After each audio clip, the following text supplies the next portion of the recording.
we are going to hand over a memorandum to the representative of government that we requested them to come and receive a memorandum.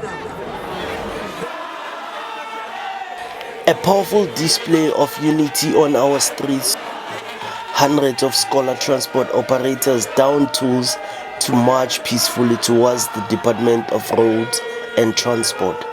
Drivers say they are being squeezed out of business by what they call aggressive vehicle impoundments and impossible licensing hurdles.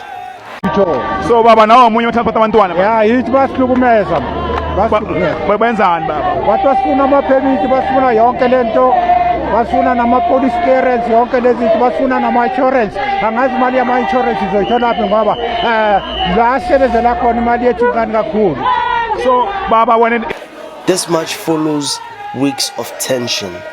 The Gauteng Education Transport Services is leading the charge, demanding a moratorium on impoundments while a new registration system is finalized.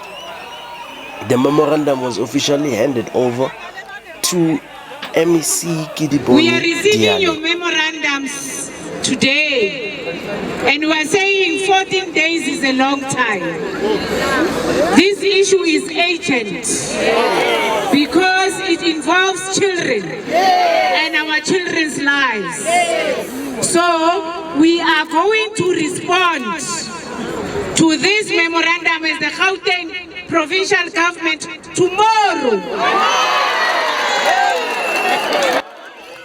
While the MEC has previously stated that learner safety is non-negotiable, the operators argue that without government subsidies or support, they cannot keep up with the cost of new regulations.